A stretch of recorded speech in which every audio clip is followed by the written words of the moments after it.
Olá, eu sou o Dr. João Haddad e hoje vim falar sobre problemas gástricos, azia, refluxo, gastrite. Hoje em dia, esse problema está ficando cada vez mais comum e as pessoas estão ficando com esse problema de forma crônica, sem saber o que fazer para melhorar. As perguntas, as dúvidas que gerarem, se inscreva no canal, compartilhe o vídeo, pergunte que nós vamos procurar responder e ajudar vocês. O objetivo aqui é justamente ajudar as pessoas. Muitas pessoas não têm acesso também a tratamentos um pouco mais sofisticados, a escassez desse tipo de tratamento. Então, eu vou tentar ajudar você a mudar isso em casa, da sua família. Então, se você é aquela pessoa que toma medicação para gastrite, para azia, vamos ver se nós conseguimos, com isso que eu vou estar orientando vocês, como desaparecer esses sintomas, até praticamente curar. Vocês vão achar que curaram. Aí vocês escrevam o que aconteceu com vocês e a gente vai dividindo experiência. É o seguinte, o problema de gastrite e azia começa assim. Conforme a idade vai avançando, principalmente a partir dos 30, mais ainda aos 40 anos de idade, o nosso estômago vai perdendo a capacidade de produzir o quê? Ácido, tá? E quanto menos ácido o estômago produzir, maior vai ser a dificuldade digestiva. É assim que começa o problema. Lógico, existem processos inflamatórios, hormonais, antibióticos, medicações e alimentação errada, que acaba prejudicando tudo isso. Por exemplo, algumas alimentações que são inimigos do sistema digestivo gástrico. O primeiro deles vem farinha de trigo, aveia, centeio e cevada. A aveia nem sempre é assim, a não ser que ela contenha glúten. Então, lembre-se, aveia, se tiver escrito sem glúten, aí ela vai fazer menos mal. E aproveitando aqui o momento, nós já temos um vídeo sobre glúten no nosso canal. Então é o seguinte, o nosso estômago, então vamos explicar um pouquinho, ele precisa ser muito ácido. Como que é isso? O ácido do estômago, ele fica na faixa de 2 a 2,5 o pH dele. E esse pH ele é extremamente ácido. Para vocês terem uma ideia, quando a gente fazia a faculdade, a gente aprendeu assim, se você pôr o dedo dentro do estômago de um cadáver, você pode até perder o dedo, porque ele necrosa o dedo. Então o estômago ele é extremamente ácido. Olha como é importante ele ser ácido no pH de 2, 2,5. Quando o estômago, a acidez do estômago chega a 2, 2,5, é nesse momento que ele ativa o quê? As enzimas digestivas, que essas enzimas que vão digerir o alimento, que vão digerir a carne, por exemplo, né? É só nesse pH que vai ativar as enzimas. Então, se o pH não chegar em 2,5 e ele estiver em 3, por exemplo, ele não ativa as enzimas digestivas. Então, o alimento vai ficar mais tempo parado. E enquanto o estômago não chegar nisso, olha outras coisas que acontecem. Existe um músculo na saída do estômago, chama esfíncter gástrico, o piloro que a gente fala. Esse músculo ele fica fechado. Esse músculo ele só abre quando o pH chega em 2, 2,5. Então, se ele fica fechado, o alimento fica parado aqui. O que facilita, o que favorece isso? O refluxo. Olha que interessante. Então, se você tem um pH de 3, 4 no estômago, que não é um pH ácido, dependendo do alimento que você comeu, vai facilitar esse tal do refluxo, porque não vai abrir um músculo aqui para o alimento descer. E aqui o esôfago nosso tem um pH de 6,8. Ele não é um pH tão ácido, ou praticamente nada ácido. O pH do estômago no esôfago, ele queima e dá sensação de queimação, dá sensação de gastrite. E isso confunde muitas vezes nós médicos. E confunde o paciente. Ele fala, eu tenho queimação, doutor, aqui. Eu tenho muita queimação. Para pensar, isso é uma gastrite. Vou abrir um parênteses aqui agora um pouquinho. A gastrite, úlcera hemorrágica, aquilo que sangra, antigamente essas úlceras hemorrágicas eram tratadas em hospitais porque sangravam mesmo. A estatística dela é uma estatística muito pequena. Existe uma síndrome chama-se síndrome de Zolling-Ellison. Essa síndrome, só vai lá e pesquisa. Essa síndrome é tipo assim, para cada 1 milhão de pessoas, 0,2, por exemplo, vão ter a gastrite por excesso de ácido. Então é o seguinte, para cada 1 milhão, 0, tantas pessoas vão ter o excesso de ácido, que seria gastrite por hiperacidez gástrica, o que nós temos hoje em dia então?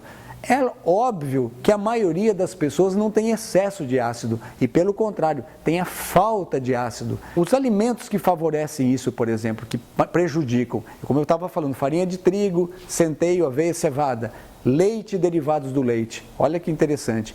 Olha outra coisa que pode atrapalhar muito, o chocolate. O chocolate que eu estou falando, antes de falar do chocolate, eu vou falar dos óleos vegetais, que também favorecem.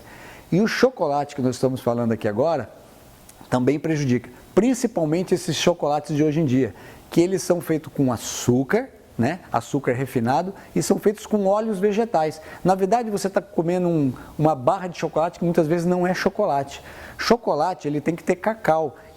O melhor é feito com a manteiga do cacau.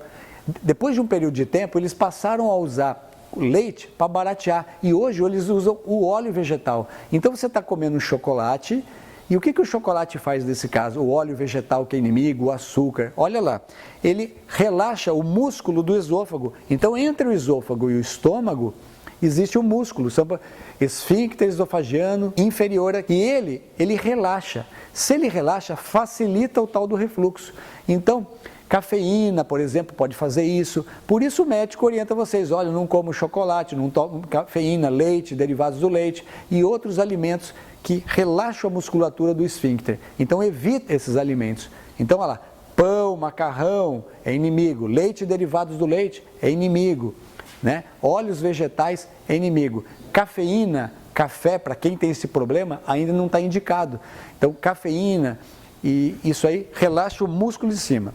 Bom, vamos voltar para o nosso estômago então. Por que eu estou explicando? Para vocês entenderem como é que nós vamos proceder com isso daí. E o que acontece quando faz o refluxo? Você fica com risco de desenvolver câncer, né? Ele faz uma coisa chamada metaplasia, chama esôfago de Barré, que é o câncer de esôfago, causado muitas vezes pelo refluxo do estômago para o esôfago. Então nós temos que evitar isso. Então como que nós vamos proceder? Eu quero que você faça um teste na sua casa. Olha, quando eu estou trabalhando, eu estou tratando os meus pacientes fazem um teste da seguinte maneira. Eu peço para eles fazerem um teste de 15 a 60 dias.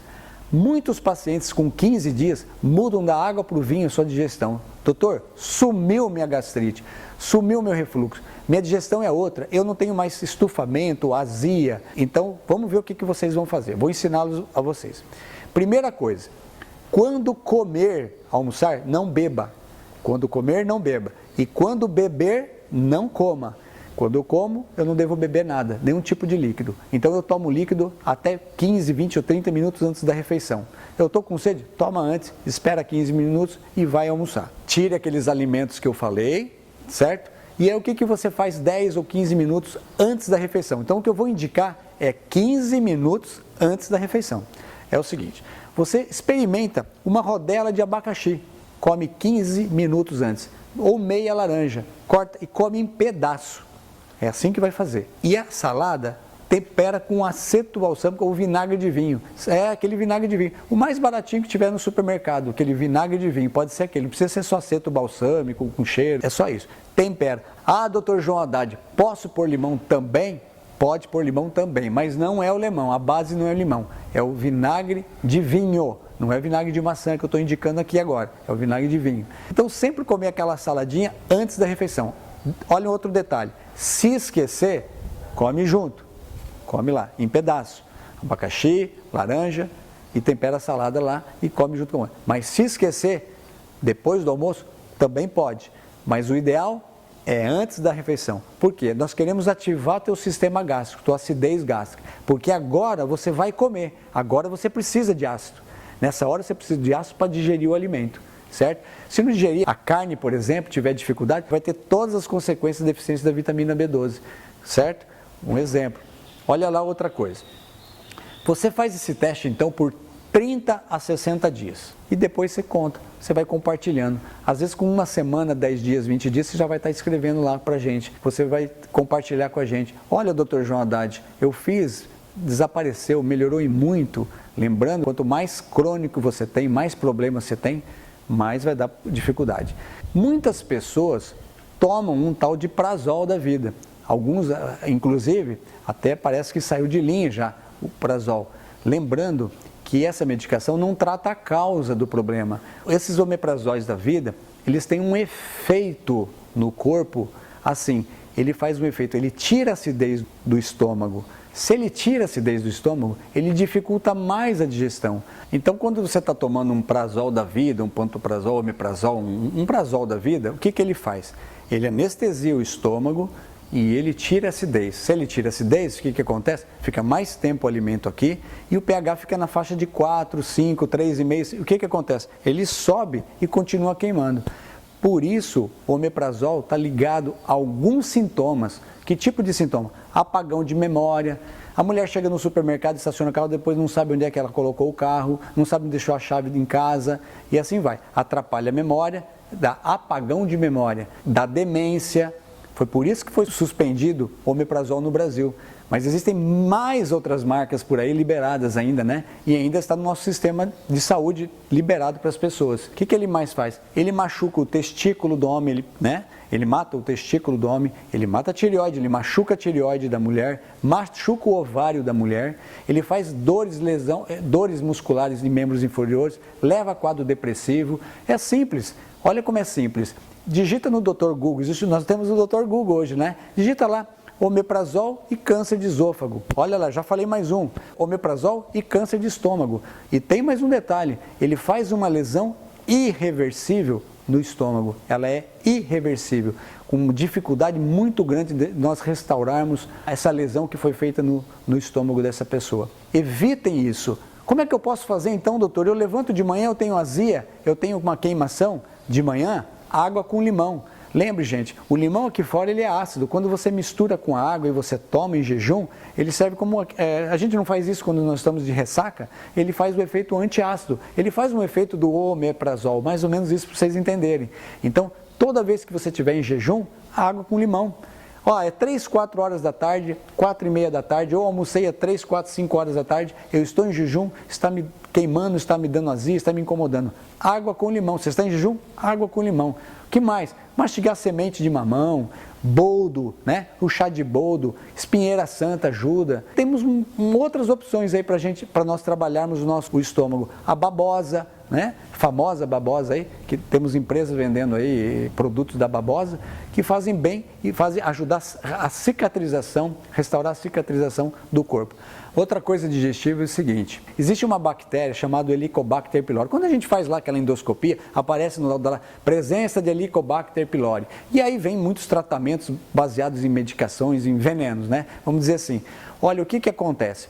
Essa bactéria, ela consegue viver num pH de entre 3 e 4, que é um pH extremamente ácido, tá? Mas ela consegue viver nesse. Mas como o nosso pH do estômago ideal é na faixa de 2 e 2,5, que é muito mais ácido, só para ter uma ideia, 2,5 para 3,5 é 10 vezes mais ácido, tá? Então 2,5 é muito mais ácido. E essa bactéria não consegue viver nesse pH. Então, só de tratar o estômago, acidificar ele de maneira correta nas refeições, nos horários de refeições, você pode estar eliminando a bactéria, o Helicobacter pylori. Lógico, se isso persistir, tiver dificuldade para fazer isso, assim, nós precisamos muitas vezes, às vezes de antibiótico ou outros recursos para tratar a bactéria. Detalhe, 100%, 90 e poucos por cento, na verdade, dos pacientes que têm gastrite, elas têm presença de Helicobacter. Isso é importante saber.